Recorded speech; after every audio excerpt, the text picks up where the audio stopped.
Dzień dobry szanowni państwo, witajcie na kanale Ekwipunek Gigany, codziennie EDC. Ekwipunkowe dość certolenia. Ponad rok się woziłem z tym, żeby pojechać wreszcie do Julii i zrobić zestaw narzędzi do lasu. Piła, siekiera, nóż.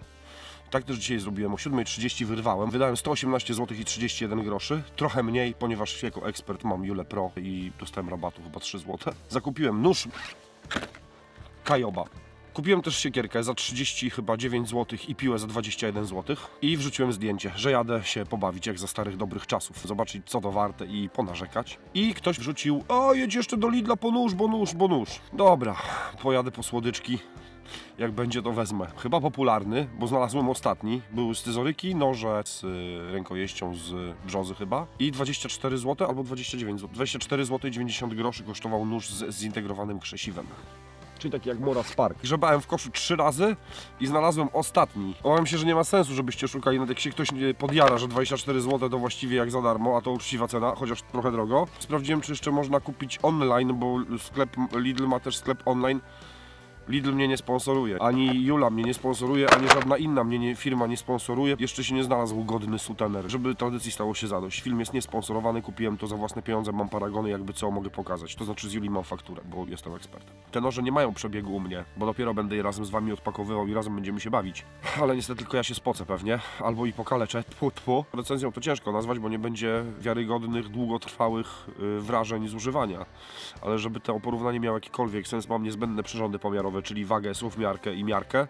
Mam też niezbędne akcesoria, karton, dętkę, skórę różnej grubości, sznur bawełniany i różne takie. Mam oczywiście też drewna, żebyście zobaczyli jak pracuje, żebym ja zobaczył jak to pracuje i na końcu sobie pogadamy o tych dwóch nożach w kontekście pracy. Mam też niezbędne akcesoria z branży BHP, czyli rękawice skórzane i poza kadrem dużą apteczkę. Wieloletnie bycie ekspertem powoduje, że czasami można się pokaleczyć. Rutyna, wiecie. Krivit, model nazywa się Knife. Kajoba Outdoor, model nazywa się Outdoor Knife. Co z tego będzie? Cholera wie.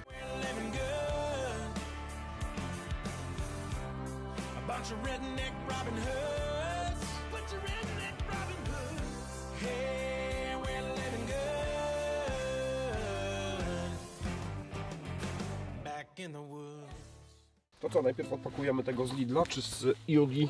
Dobra, możemy z Lidla. Odpakujmy, pomieszmy, poważmy, bo niestety to nie są firmy z branży. No są bardzo skąpe dane techniczne. Bez Techman Dandy. Zostałem namówiony perfidnie, za 188 zł go zakupiłem. Znalazłem gościa, który mnie namówił. Znalazłem go na grupie EDC.pl oczywiście. Jeszcze mi nie przelał kasy, nie? Za to, że mnie namówił.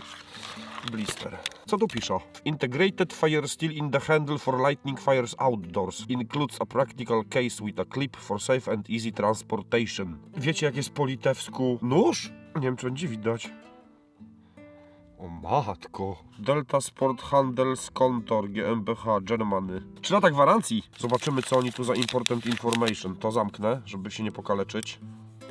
Krivit Knife. Dobra, prosta nazwa, szanuję, bo czasami ci nasi nożorobowie to wymyślają takie nazwy, to przynajmniej wiadomo, że to jest nóż, który się nazywa knife i wiadomo co jest grane. Remove the point protector from the knife.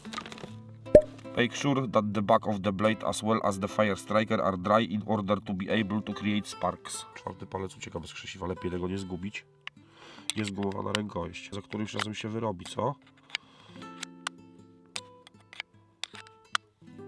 Ale klika. To jest gumowe, to jest plastikowe. To jest plastikowe. Zaraz będziemy testować. Dobra, najpierw go pomieszmy. Tu jest taki krążek gumowy, który ma dawać pewnie tarcie. Dodaję, bo tu się w żaden sposób ta pochwa nie zaklikuje. Dobra. Jest dziurka, żeby się pozbyć wilgoci. Jest klips, no jak w morach. Długość całkowita 21,5, 21,4. Blade length 93 mm. Zgadza się. Grubość głowni, bo tego nie podają, 1,8 mm. Giątkie, jeszcze zważmy. 130 gramów razem z pochwą i sznurkiem, a tu podawali 91 gramów. Aha, czyli pewnie bez pochwy. Weźmy tego drugiego, czyli Kajobę. Ludzie, którzy się interesują nożami, na pierwszy rzut oka powiedzą, że jest on w kształcie podobny trochę do Mory Kansbol, czyli dawnej Mory 2000. Podobny w kształcie, nie patrzcie na szlif. Bo tu jest szlif kombinowany, tu jest szlif po prostu taki saber grind do połowy, powiedziałbym. Mora Casball ma inną rękojeść, natomiast Mora 2000 miała dokładnie taką rękojeść jak ten nóż z Juli. Podobny jest, nie da się ukryć. Zobaczmy, co pisze o tym Jula. Ogumowana powierzchnia chwytna. Ostrze o wymiarach 10-8 cm. Grubości nie podają. Wygodny uchwyt gumowy noża kempingowego podnosi precyzję i zwiększa moc. Nóż jest dostarczany w zestawie z solidnym futerałem z tworzywa do przechowywania. Wymiary ostrza 10,8 cm. Czemu nie podajecie grubości? Długość 23 cm, wymiary długość 23 cm.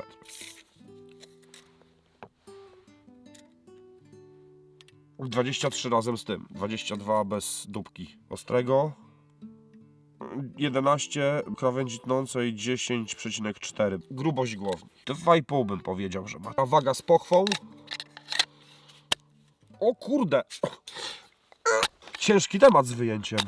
Za mocno go wbiłem. Dobra, jak wejdzie za pierwszym razem to luz, ale jak wejdzie tak głębiej, jak się go tak...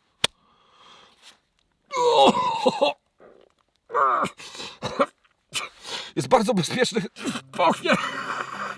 Ej, bez jaj.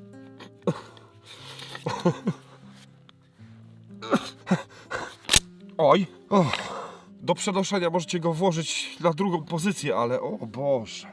Muszę go delikatnie i zważmy. 165 gramów. Tu się zaklikuje pierwszy raz. A wchodzi... O, dotąd. Ale wtedy wyjęcie go to jest droga przez mękę i można sobie zrobić po prostu krzywdę. Dobra, już wystarczy tych wygłupów. Widlowy. Nie ma tragedii, absolutnie. Ten z Juli. Lepiej wydaje mi się. Walnąłem mimo sufniarkę, jak go próbowałem wyciągnąć, więc on w pewnym momencie... Ale nie widać, żeby coś było nie halo. Tu jest winięta krawędź tnąca na brzuszku, dobra. Ale mam ostrzałkę, w razie czego to go skorygujemy jeszcze. Myślę, że możemy uznać, że ostrość ostrość robaczą mają jako taką. No. Trzeba przyznać, że okej. No, oba są takie giątkie. No ten to jest w ogóle cienki, on ma poniżej 2 mm, więc oj. Chyba coś, a może to krzesiwo, dobra, bo słyszałem chrupnięcie. Na pewno oba są hideny. Rękojeść jest oblana w jakiś tam sposób na głowni, głownia nie jest full tank. Powoduje, że jest, no jeden i drugi jest mniej wytrzymały. Ten sprawia trochę lepsze wrażenie, tak jak się go trzyma w ręce, no bo jest taki, raz, że jest grubszy, dwa, że jest trochę większy. Ten to jest taki malutki, jak typowa morka. To krzesiwo niestety, coś mi się wydaje, że po paru, nie wiem, 10 włożeniach i wyjęciach ten plastik się wyrobi, on będzie coraz gorzej trzymał, więc to w ogóle jest niedobry pomysł na zgubienie krzesiwa. No, jakby ten sznurek był jeszcze przyczepiony do reszty rękojeści, że nie odpadnie, to luz, ale tak to sugeruje, że gdzieś zahaczyłem i dupa. Pochwy, no jak w morach, okej, nie? Nie zaklikuje się, no ma tam gumkę taką, czekajcie, wam to spróbuję pokazać. Bo to powinno być, tak. Jest włożony taki gumowy krążek od środka. No ta guma się dosyć klei, jest taka mocno, daje tarcie. I ten cypek tu wychodzi. Klips jest na 4 pasek, no 5 tu nie wejdzie. Tak samo. Tutaj pochwa jest tak jak jest w morach. Na niektórych morach jest na pochwie tutaj też taki guzik plastikowy i można spiąć pochwę do pochwy. Jak się na przykład używa, jak rzemieślnicy używają, że mają czy na budowie, czy coś, że się spina nóż jakiś tam i inny. Albo żeby zawiesić sobie na przykład na guziku, nie? Jakbym miał wylądować w lesie na weekend, nie walcząc o życie, tylko tak sobie po prostu powiwakować, pobushcraftować, to chyba wolałbym tego. Chociaż jeżeli mówimy o wierceniu, no to ten zdecydowanie będzie się lepiej sprawdzał niż ten, bo tutaj ten brzuszek za szybko wychodzi i ten sztych jest taki do wiercenia kiepskawy. Szlify... zarówno nie są. Ten sprawia wrażenie w ogóle, jakby był lekko wklęsły, nie? Nie jest ostrzony na zero, ma normalnie krawędź tnącą, wyprowadzoną i to całkiem prosto położoną krawędź tnącą, a ten No ten już gorzej. Ani w tym nie dowiemy się, jaka to jest blacha, czy to jest nierdzewka, czy to jest węglówka. Ten jest powleczony jakąś tam farbą, więc może węglówka. Ten ma jeszcze nocza przy wyjściu krawędzi tącej, więc będzie się łatwiej ostrzyć, no bo ma podcięcie takie półokrągłe. Ten jak Skandynawy, nie? Wychodzi po prostu. Jeszcze do tego krawędzioca jest bardzo blisko rękojeści tego plastiku, bo to jest taki plastik. Ja lubię te gumowe, takie jak na przykład Warusteleki, tego Yakari Pucco, Terrawa Yakari Pucco, na przykład Peltone. Na Peltone jest trochę mniej taki gumiasty, mniejszy mam grip, ale ten też jest taki, on się sam klei do łapy. Nie ma jelca jak Skandynawy, jak Lełku, jak Pucco. Ten się bardzo dobrze trzyma, wyjątkowo fajnie się trzyma, wygodny jest taki, szczególnie na większą rękę. Ten jest taki zabawkowy w dotyku, czuć, że ta rękojeść jest pusta w środku, on jest taki, no, plasticzany. Weźmiemy się do roboty, co? Będzie bensa komuś? Trochę nierówne, ale są.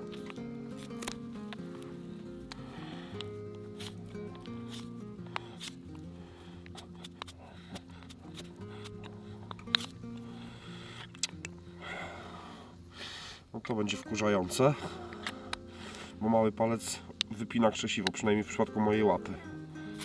Jak się przykłada siłę.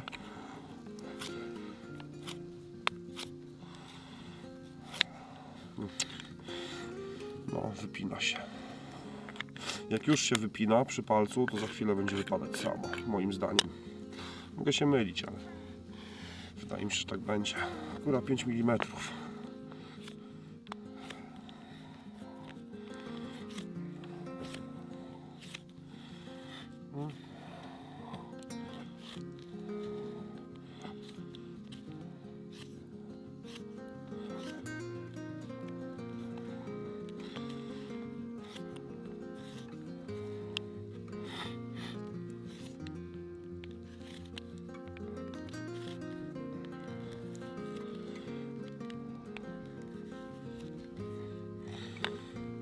No ten czubek będzie precyzyjniejszy niż ten Viuli na pewno. Co jeszcze mamy? Karton mamy jakiś. Karton to dobry test, bo trochę jak piasek, nie? O. Chyba dość szybko traci ostrość roboczą.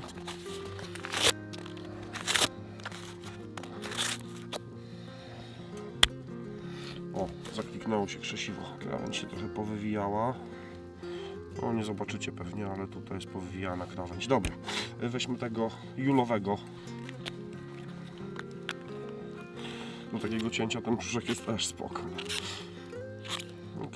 Każda geometria... O, są tak. Każda geometria ma swoje plusy i minusy, nie? Wiadomo.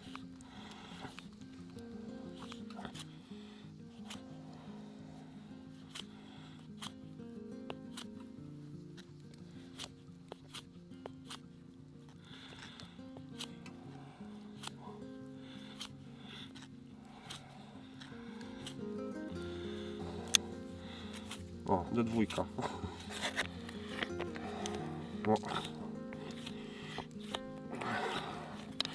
O, gorzej tnie. Zdecydowanie. Tnie? No tnie. Czy to jest szczyt marzeń?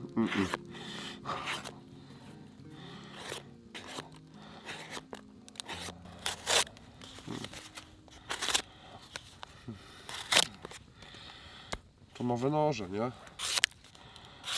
No. To też nie jest szczyt marzeń, jeżeli chodzi o cięcie. Zanim pójdziemy do drewka, to zobaczmy jeszcze może to krzesiwo. Co z tego noża z Lidla? Jeszcze Wam powiem, jakie ma wymiary. Z kronikarskiego obowiązku, tylko muszę namierzyć w miarkę. 40 mm długości, 6 mm grubości. O!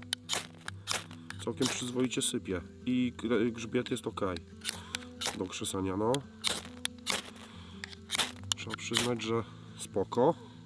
Zobaczmy, jak ten grzbiet od razu w Julii. O, też spoczko. No. No czuć, jak on się wygina, nie? Ten nóż z Lidla. No, taki trochę do filetowania jest też ok. No, spoczko. Krótkie, wymaga trochę więcej uwagi. Ale no, krzesiwo jest ok. Krzesiwo trzeba przyznać, że jest fajne, miękkie, sypie bogato iskier. Może nie tak jak to, no bo to... Ale to jest, wiecie, grubość grubością. Grubość to jest ilość użyć tak naprawdę w krzesiwie. Jeżeli się nie bawicie, nie dajecie dzieciakom do zabawy, bo dzieciaki do zabawy potrafią złachać krzesiwo 13 mm momentalnie. A jeżeli ma być faktycznie do używania, no to też już trzeba chyba skończyć z tą mitologią, że umiejętnością bushcraftową jest krzesanie ognia krzesiwem magnezowym, bo krzesiwo magnezowe jest proste. Jak dacie 10-latkowi, to w 15 minut sam ogarnie, bez tłumaczenia. Ale jak ma być do używania jako źródło ognia, takie dosyć niezawodne, to grubość jest mniej istotna, natomiast miękkość, czyli tą ilość iskier, która daje przy potarciu, a długość jest istotna do tego rozbiegu, nie? Przy takim małym, jeszcze jak są ręce zgrabiałe coś, no to tym małym gorzej się operuje. Jest mniejsze pole manewru, mniejszy ten rozbieg i niech ma te 6-8 cm. Już nie mówię o takiej ladze, ale czekajcie, ja mam przy sobie zresztą, bo zamówiłem ostatnio, że wrzucić do samochodu, do zestawu, o którym też chcę zrobić film. W zestawie do samochodu. O, to też ostatnio zamówiłem, bo zgubiłem poprzednie. To też będzie w zestawie samochodowym, EDC-owym. Co nosisz po kieszeniach? Proszę, moje prawdziwe EDC od Living Menthol zawsze. Karabinek niepotrzebny. No, ale to jest Light My Fire chyba 2 z potarką, nie? No bo większość krzesiw ma potarkę, czy draskę, czy jak to tam nazywać. No ale jest grube, no i ono ma, porównajmy z tym właśnie Lidlowym. I tutaj grubość jest nieistotna, bo tą 6 mm to też zanim zjedziecie, używając tak po prostu do rozpalania ognia, to miną, kurczę, miesiące albo i lata, ale ta długość jest istotna i tutaj każdy centymetr, jak w życiu, nie? A wiecie co, ja je chyba trochę głasknę. Nie będę wydziwiał, wziąłem kostkę po prostu z Lidla, a teraz są chyba w Castoramie. I je po prostu lekko głasknę, żeby się nie wkurzać, nie? Ciężko czasami od firm, które robią i sprzedają noże, się dowiedzieć, kurde, ten sznurek. Ciężko się dowiedzieć, jakie jest na przykład kąt ostrzenia, albo nie podają. Trzeba pytać, czy szukać na forach, nie? Co dopiero od takich firm nienożowych. Nie jestem zwolennikiem laniardów, sznurków i tych takich bimbaczy, nie? Dobra, w folderach jeszcze ok, jak ozdoba czy coś, luz. Czy takich 3-palcowych, żeby sobie przedłużyć chwyt, ale w nożach z główną staną nienawidzę. O matko. Zobaczmy, odrosły. Ok, podostrzymy jeszcze tego z Julii. Na 600 żadnych tutaj fanaberii nie będzie, nie? My jesteśmy normalni, nie będzie żadnych udziwnień. Chociaż to wybłyszczenie, ten drut zdjąłem. O, no okej, no są golące. Poprawię sobie ognisko i weźmiemy się za drawienko. Wiecie co, ja to odepnę. Bo to jest... O Jezus. O. Tutaj to, że przy przykładaniu jakiejkolwiek siły, jak ciąłem, jak ciąłem, no to wiadomo, naciska się ostrze i mój mały palec wypina ten plastik, nie? Bo jak on dostanie siłę od dołu, to się wypina i się robi luźne. To nie jest najpewniejsze zamocowanie krzesiwa. Wolałbym je mieć chyba oddzielnie, w pewnym miejscu, ale oddzielnie i cześć. No to jak się je oddzieli, no to automatycznie rękojeść z kolei straci na ergonomii. O, taki jest ten nóż wtedy. Jak ktoś ma mniejszą rękę, to pewnie i położy tu 4 palce, zanim się zaczyna krzesiwo, to będzie pewnie inaczej, ale no ja mam jaką mam, nie? Nie wybierałem se, z takim się urodziłem. Co robić? Pomyślicie sobie, no kretyn, batonować takim nożem, no w sumie ciężko się nie zgodzić, ale to z kronikarskiego obowiązku i dla potomności. Nie będę im wstawiał nie wiadomo jak, bo pracuję rękami i trochę muszę o nie dbać. To raz, a dwa, że no, nawet bycie głupim Markiem nie ma swojej granicy. Może ja bym to... O, no okej.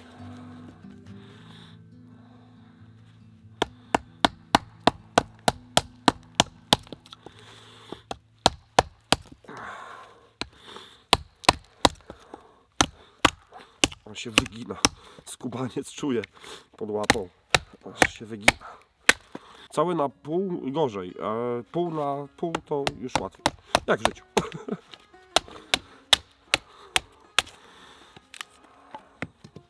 O, to się przyda. No, to jest... Łoj. Dobra. Okej, mniej więcej jest proste. Nie będę batonował sęka. To może to, co? Dobra. No grubości nadgarstka, nie? Jak się mówi w survivalu. Żeby zbierać opał grubości nadgarstka. Na wysokość do kolana, nie? A później jeszcze trochę. Żeby nie zabrakło.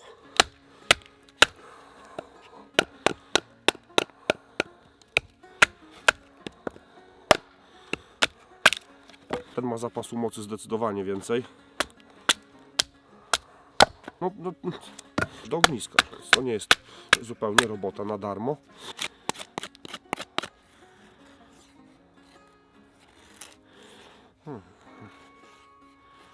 No nie ślizga się, nie? Na drewnie na pewno.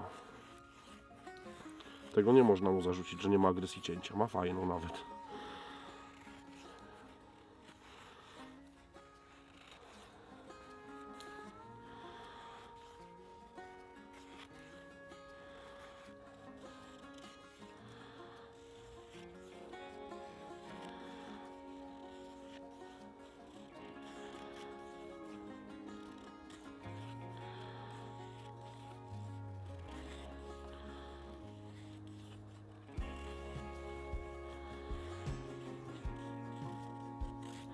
Jeżeli chodzi o agresję cięcia w drewku, oba są spoczko. Spróbujemy jeszcze na cięcia, ale to sobie wrzucę do ognicha.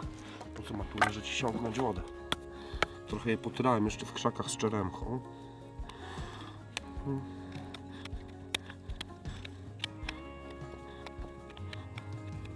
Jeśli chodzi o precyzyjną robotę, to ten wygodny.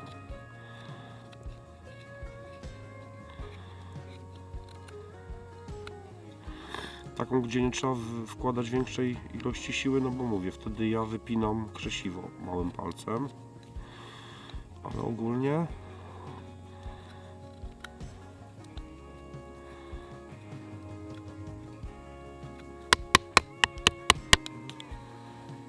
strzela, wkurza, straszy mnie to krzesiwo.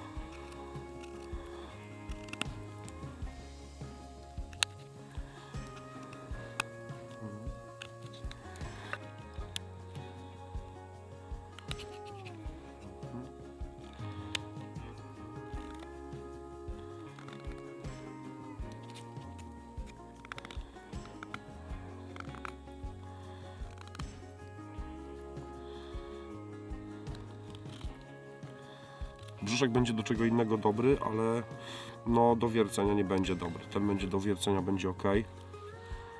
O, na przykład.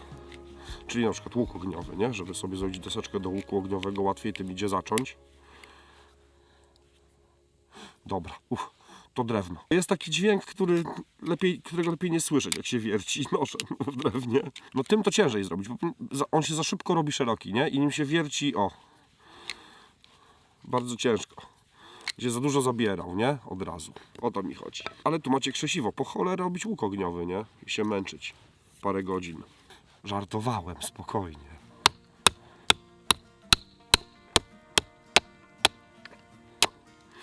Ja bym tego jeszcze nie skreślał, prawdę mówiąc. Wiecie czego się boję? Tego się boję. Przynajmniej nie pęknie. No nie możesz powiedzieć, że to jest dobry nóż, no do cholery. On jest wciąż tani, okej.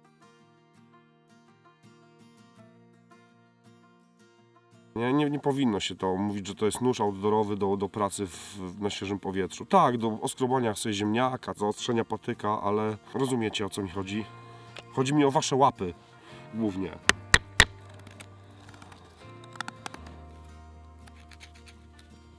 Coś wam powiem jeszcze odnośnie tych tanich noży, które się pojawiają co jakiś czas w kontekście ludzi, nie? Z naszej branży, powiedzmy. Nie wszystkich oczywiście, ale zdarza się coś takiego. Ja byłem świadkiem parę razy tego typu historii. Tego bym jeszcze nie skreślał.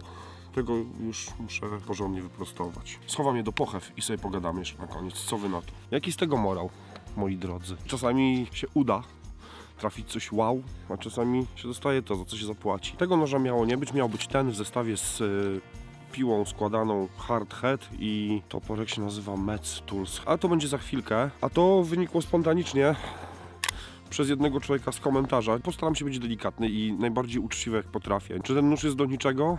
Do zabawy, może być ok, ale jak się go da wygiąć w łapach, zawiązać prawie na supeł, trzeba sobie zdawać sprawę z tego, że to jest nóż do naprawdę lekkiej roboty. Do zabawy, do może jakichś lekkich ćwiczeń. To krzesiwo jest spoko, ono będzie wypadać, mi się wydaje. Grzbiet krzesze iskry dobrze, bo jest ostry, natomiast tępi się właściwie od patrzenia. Trzeba go podostrzać co chwilę i to nie dlatego, że się go katuje, tylko dlatego, że ta blacha jest jaka jest. No, wygiął 2 mm nóż w palcach, chojrak. Nie o to chodzi, ale jak się wygnie w palcach nóż, to znaczy, że jego twardość jest taka, że on nie będzie trzymał ostrości, nie oszukujmy się. I nie można sobie zrobić krzywdę, szczególnie jak się przesadzi, a wiadomo, że nasza branża lubi przesadzać, szczególnie z nożami. Ludzie się dzielą na takich, którzy będą mówili, że im droższy nóż z nie wiadomo jakiej kosmicznej stali i tak dalej, tym lepiej. Niekoniecznie. Żeby pracować nim w lesie, żeby nim ćwiczyć jakieś sytuacje survivalowe czy bushcraftowe, nie musi być to nóż super blachy. Ja sam jestem zwolennikiem raczej noża, który nie jest jakoś specjalnie super twardy i tak dalej, żebym go mógł sobie po prostu łatwo, wygodnie podostrzyć w terenie. A jak się dużo używa noża w terenie,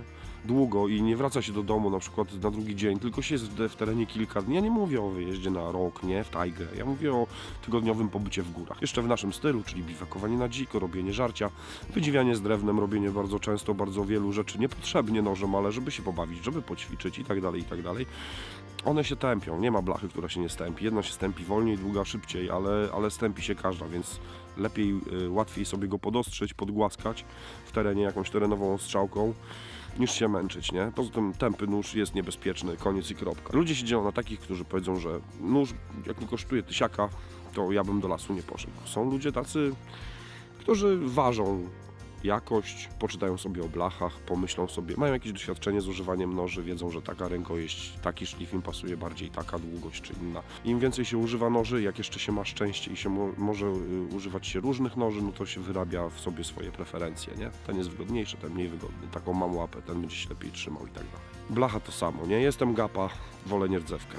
Lubię dbać o narzędzia i tak dalej, podoba mi się agresja cięcia węglówki, coś tam wolę węglówkę. Są też ludzie, którzy powiedzą, bo wydaje im się, że jak powiedzą, że coś jest takie wspaniałe, nie? Że ci wszyscy leszcze od drogich noży z nie wiadomo jakich blach to są lamerzy, się nie znają i w ogóle dupy w korach. Bo jak jesteś prawdziwym ekspertem, to nożem za 29 zł zrobisz wszystko. Wybudujesz wioskę, spłodzisz syna, poderwiesz dziewczynę.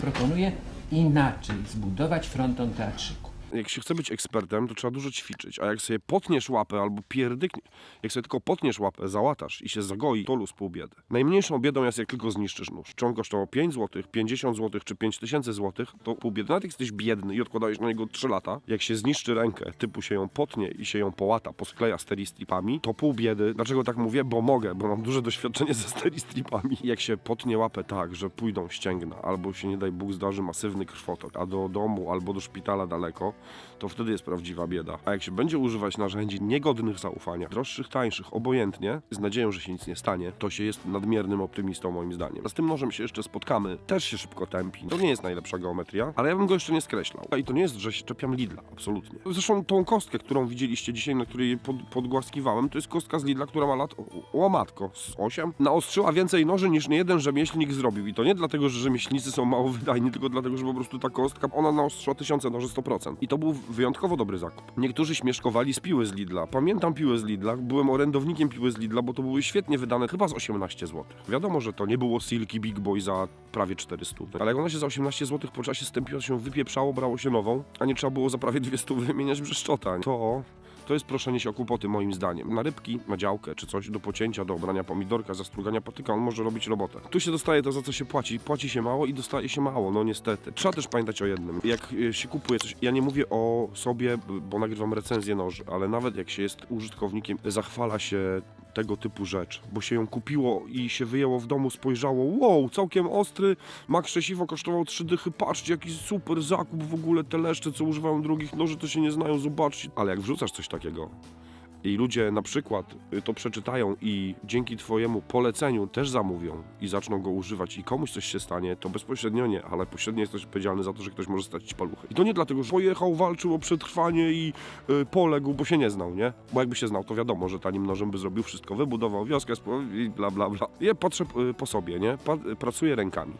Bo powiedziałem, że ten film nie jest sponsorowany, ale on nie jest sponsorowany przez EDC Leather Workshop, które sponsoruje tego typu zakupy, szyje rzeczy ze skóry ręcznie. Jak rozpieprzę łapy i 2 tygodnie nie będę mógł szyć, to 2 tygodnie nie będę mógł zarabiać na to, żeby zapłacić za kanciapę, zapłacić za ZUS. Już pomijam to, co ludzie mi zrobią, jak 2 tygodnie nie będę mógł szyć. Kaleczenie się nożem, pocięcie łap to w ogóle jest małe miki. Nasza branża, jak zwał, tak zwał, nie jest wolna od marketingowego bullshitu, opakowania miliona główienek w milion ładnych papierków i tak dalej, nie oszukujmy się, nie? Nasza branża nie jest wyjątkowa i po prostu jak się robi cokolwiek, uczy się czegokolwiek i sprawdza się cokolwiek, chce się kupić cokolwiek, to trzeba się kierować własnym zdrowym rozsądkiem i trzeba brać na wszystko poprawkę i tak nikt nie będzie miał 100% skuteczności. Skąd to wiem? Nie chcecie wiedzieć, ile w kanciapie leży śmieci, które kupiłem, bo wydawało mi się, że to dobry zakup. O, ja polecę ludziom, odkryłam... Nie...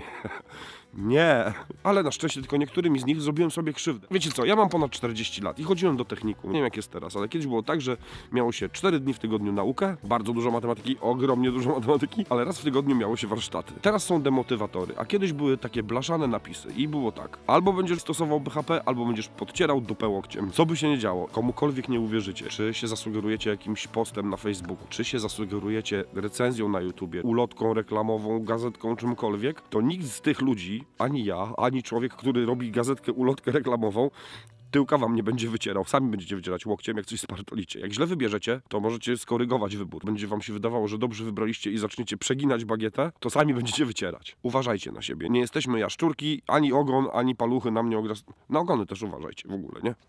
Szacuneczek. Zmierzałem też do tego. Nie ma sensu wydawać na nóż 1000 zł. Jeżeli to ma być nóż do używania, nie jesteście wariatami na punkcie noży, jak niektórzy. Ale chcecie wydać nieduże pieniądze, to naprawdę warto chyba rozejrzeć się i nawet jeżeli to ma być dołożenie, nie wiem, 20 zł, może warto zastanowić się i kupić coś, może wyświechtanego. Ludzie robią sobie śmieszki, heheszki z mory, ale jak się weźmie morę za 5-6 dych, to ona nie bez powodu ma taką renomę, jaką ma. Są ludzie, którzy używają ekstra noży. Część z tych ludzi, którzy są z naszej branży, są też świrami odnośnie noży i no trudno. Mężczyzna musi mieć nałóz, z którego szponów będzie mógł się wyzwalać. No lepiej noże, nie? Szacuneczek po raz wtóry.